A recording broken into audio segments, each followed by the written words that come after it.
Dissolution of partnership firm के ऊपर हम लोग ने ऑलरेडी पार्ट 1 वीडियो अपलोड कर चुके हैं, जहां पे हम लोग ने सिंपल डिसॉल्यूशन का थियोरी देखा था, that is journal entry, transfer stage, realisation stage and distribution stage के जर्नल एंट्रीज तीनों के देखे थे। इस वीडियो में हम लोग उन जर्नल एंट्रीज का लेजर अकाउंट देखेंगे, कैसे पोस्ट करते हैं वो मैं बताऊंगा, and then we would move on to dissolution under insolvency method. तो जैसे कि आप देख रहे हो यहाँ पे रियलाइजेशन अकाउंट है जो हम लोग ने ऑलरेडी डिस्कस कर चुके हैं। 3 अकाउंट मेजर बनाने पड़ते हैं, एक है रियलाइजेशन अकाउंट, एक है पार्टनर्स कैपिटल अकाउंट और तीसरा है cash account, cash and bank account. तो स्टेज नंबर 1 जो है वो ट्रांसफर स्टेज है, जहां पे आप पूरा बैलेंस शीट आपके क्वेश्चन का ट्रांसफर करते हो। तो जैसे कि हम लोग यहाँ पे देख रहे हैं, फर्स्ट एंट्री आता है realisation account debit to assets account credit. तो रियलाइजेशन के डेबिट के साइड सारे असेट्स आएंगे एट बुक वैल्यू। यहाँ पे हम लोग cash and bank, profit and loss account अगर असेट्स के साइड दिया वो हम लोग ट्रांसफर नहीं करते। तो assets like machinery, furniture, data, bill receivable, सारे असेट्स हम बुक वैल्यू में ट्रांसफर करके उसका टोटल आउटर कॉलम में लिखते हैं। दूसरा एंट्री आता था liabilities account debit to realisation account credit. तो यहाँ पे रियलाइजेशन अकाउंट के क्रेडिट के साइड बाय लायबिलिटीज लिखेंगे, जो भी आउटसाइड लायबिलिटीज है वो ही ट्रांसफर करेंगे, या तो इसको थर्ड पार्टी लायबिलिटीज भी बोल सकते हैं। यहाँ पे हम लोग capital account, current account, loan of partner account हम ट्रांसफर नहीं करते, सिर्फ और सिर्फ आउटसाइड लायबिलिटीज ट्रांसफर करते हैं, जैसे कि creditors, bills payable, bank overdraft, सारे हम लोग ट्रांसफर कर देंगे और इसका टोटल आउटर कॉलम में ले लेंगे। फिर असेट्स के साइड आरडीडी भी रहता है, तो आरडीडी भी हम यहाँ पे क्रेडिट के साइड ट्रांसफर कर देंगे, क्योंकि इसका जर्नल एंट्री आता है RDD account debit to realisation account credit. तो क्रेडिट के साइड हम लोग बाय आरडीडी करके लिख देंगे। फिर बैलेंस शीट में आपको दिया रहेगा कैश एंड बैंक अकाउंट का बैलेंस, तो हम लोग लिख देंगे टू बैलेंस ब्रॉट डाउन, यहाँ पे जैसे लिखा हुआ है, प्लस कैपिटल अकाउंट का आपको असेट्स के साइड अगर प्रॉफिट एंड लॉस दिया है तो आप डिस्ट्रीब्यूट करवा दोगे पार्टनर्स में उनके पीएसआर के रेशियो में to profit and loss account. Assets के साइड जो भी दिया रहेगा लॉस उसको कंसिडर करके हम लोग ट्रांसफर करवा देते हैं, डिस्ट्रीब्यूट करवा देते हैं।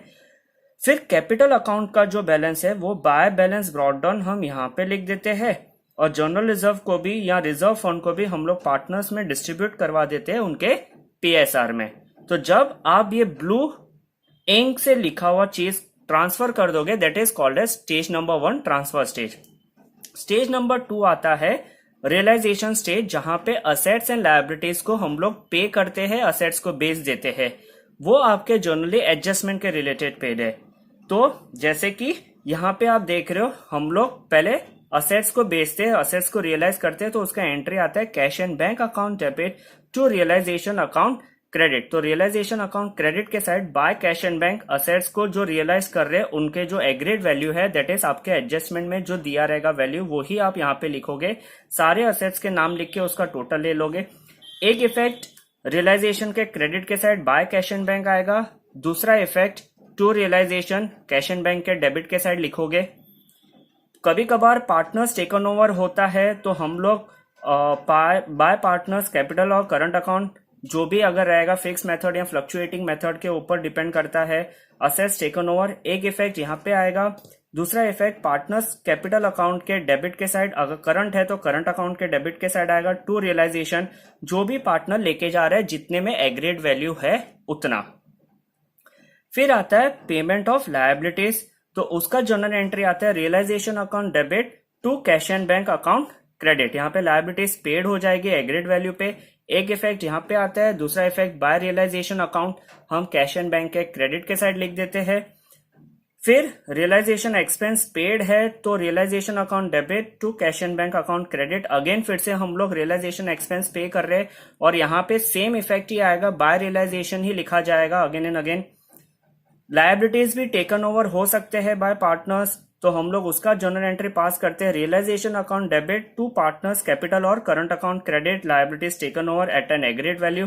तो एक इफेक्ट आएगा रियलाइजेशन के डेबिट के साइड, और दूसरा इफेक्ट आएगा बाय रियलाइजेशन पार्टनर्स के कैपिटल या करंट अकाउंट के अंदर। फिर जब आप ये सारे पोस्टिंग कर दोगे, दैट इज ट्रांसफर स्टेज और रियलाइजेशन स्टेज दोनों स्टेज कर दोगे, तो थर्ड स्टेज आता है वो है डिस्ट्रीब्यूशन स्टेज।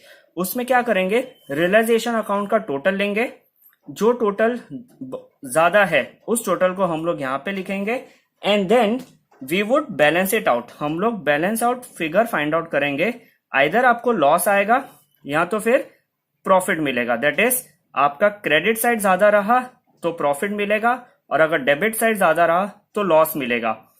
लॉस मिला या प्रॉफिट मिला, आप ये चीज पार्टनर्स कैपिटल या करंट अकाउंट में ट्रांसफर करोगे। अगर प्रॉफिट आया तो हम लोग पार्टनर्स कैपिटल अकाउंट के क्रेडिट के साइड लिखेंगे डिस्ट्रीब्यूट करवा के उनके पीएसआर में, और अगर लॉस आया तो डेबिट के साइड लिखेंगे पीएसआर में डिस्ट्रीब्यूट करके। फिर पार्टनर्स कैपिटल अकाउंट क्लोज करेंगे। Either you would get a balance on debit side, ये वाला बैलेंस मिलेगा आपको, या तो फिर आपको क्रेडिट के साइड बैलेंस मिल सकता है कभी कभार, डिपेंडिंग अपॉन द सम।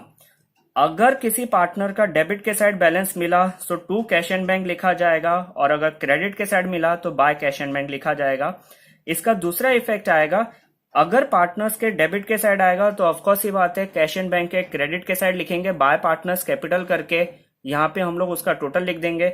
और अगर इन केस ऐसे सम में अगर क्रेडिट के साइड बैलेंस मिला जहां जिससे हम पार्टनर्स से रिसीव करना है, इसका मतलब होगा पार्टनर्स को पे करना है, यहाँ पे लिखने का मतलब है पार्टनर्स को पे करना है। और अगर किसी पार्टनर का अकाउंट यहाँ पे आता है उससे हम रिसीव करेंगे, फिर हम कैश एंड बैंक अकाउंट को टैली करेंगे। और definitely cash and bank account हमेशा टैली होना चाहिए, बिकॉज आपका फर्म डिसॉल्व हो रहा है, बंद हो रहा है। तो आगे इस वीडियो में हम लोग इंसॉल्वेंसी के ऊपर डिस्कस करेंगे। अकाउंट सेम है बट तरीके थोड़े अलग है, तो ध्यान से इस पूरे वीडियो को जरूर देखें, जहां पे हम लोग ने इंसॉल्वेंसी के ऊपर वन पार्टनर, टू पार्टनर्स या ऑल द पार्टनर्स के ऊपर वीडियो कंटिन्यूएशन में बनाया है, सो दैट आपको डिसॉल्यूशन का पूरा थियोरी एक ही साथ मिल जाए। डिसॉल्यूशन ऑफ पार्टनरशिप फर्म के अंदर जो भी अकाउंट्स हम बनाते हैं, जैसे कि रियलाइजेशन अकाउंट, पार्टनर्स कैपिटल या करंट अकाउंट, दोनों के फॉर्मेट सेम है, and cash and bank account. इस वीडियो के स्टार्ट में हम लोग ने ऑलरेडी आपको बता दिया है लेजर अकाउंट बना के, जिसका बेस आपको सिंपल डिसॉल्यूशन करते हैं, जहां पे हम लोग जर्नल एंट्री किए थे, इसको हम लोग ने पार्ट 1 में अपलोड किया है। अगर आप मिस कर दिए हैं तो यहाँ पे आई बटन क्लिक करके आप सिंपल डिसॉल्यूशन के जर्नल एंट्रीज देख सकते हो।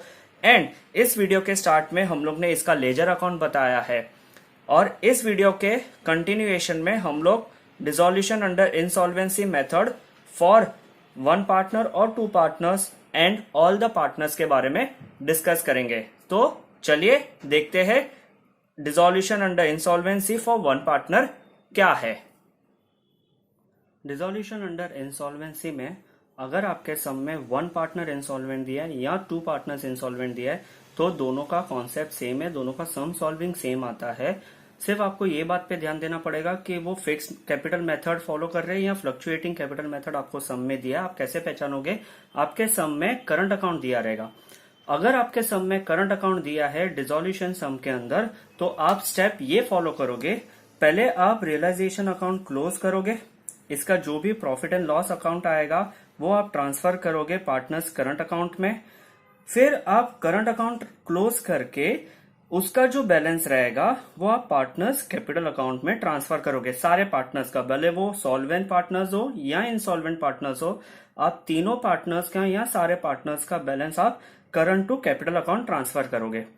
जब आप कैपिटल अकाउंट क्लोज करने जाओगे तब आप सबसे पहले insolvent partner capital account close करोगे, उसका जो भी बैलेंस आएगा वो आप डिस्ट्रीब्यूट करवाओगे और ट्रांसफर करवाओगे सॉल्वेंट पार्टनर्स कैपिटल अकाउंट के अंदर उनके पीएसआर में, and then you would close solvent partners capital account and transfer the balance to cash and bank, and cash and bank account यहाँ पे टैली हो जाएगा अंडर फिक्स्ड कैपिटल मेथड। आप ये स्टेप फॉलो करोगे।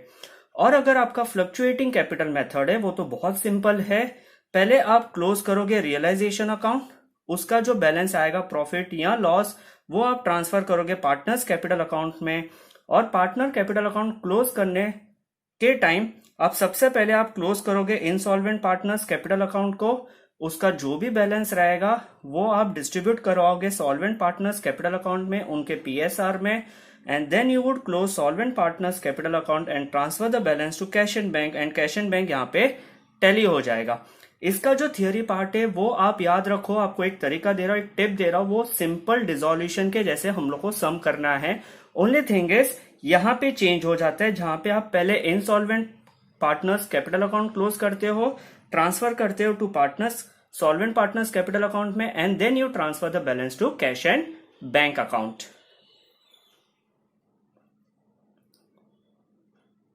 वन पार्टनर या two partner insolvent declare हो जाते हैं तो उसका अकाउंटिंग ट्रीटमेंट क्या है वो अभी हम लोग ने देख चुके हैं।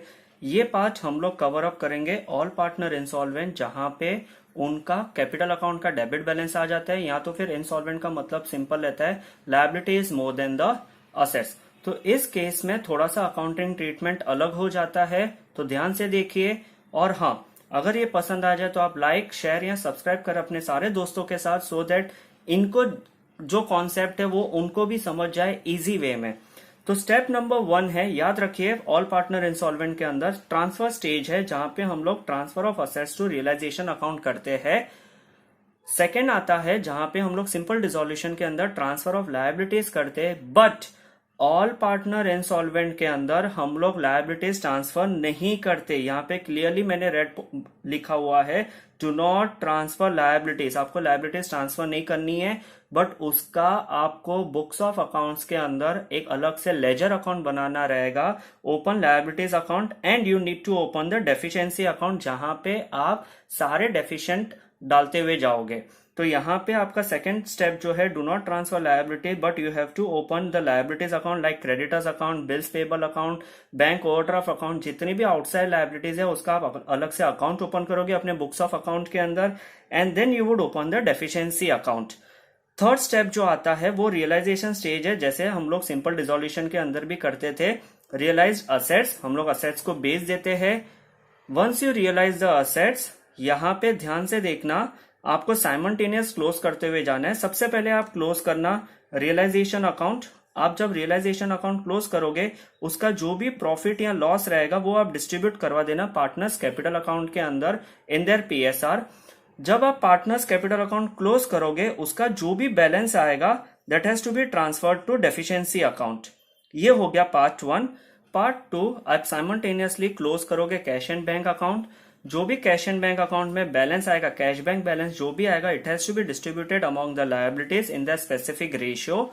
फॉर एग्जाम्पल, अगर क्रेडिटर्स का 30,000 आपके सम में दिया है एंड बिल्स पेएबल 20,000 दिया है, तो जो भी कैश बैंक बैलेंस आएगा आपको क्लोज करने के बाद, वो आप payment creditors and bills payable को उनके रेशियो में कर दोगे। दैट इज यहाँ पे एग्जांपल में 3:2 का रेशियो जो मैंने बताया। तो रेशियोज डिवाइड करने के बाद, पेमेंट करने के बाद, जब आप लायबिलिटीज अकाउंट क्लोज करोगे, उसका जो भी बैलेंस रहेगा वो भी आप ट्रांसफर करोगे डेफिशिएंसी अकाउंट में, एंड फाइनली यहाँ पे आपका डेफिशिएंसी अकाउंट टैली हो जाएगा।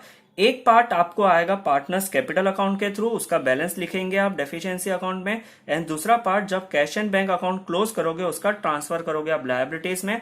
लायबिलिटीज का रेशियो आप पेमेंट करने के बाद उसका जो बैलेंस रहेगा आप डेफिशिएंसी अकाउंट में क्लोज करके उसको टैली करोगे। तो ये रहा आपका वीडियो जो हम लोग ने डिसोल्यूशन के ऊपर बनाया है।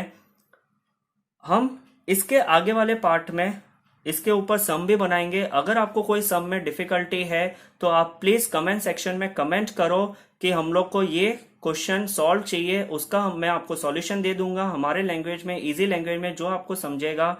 So please do comment on the video and share among your friends so that they are benefited from this video.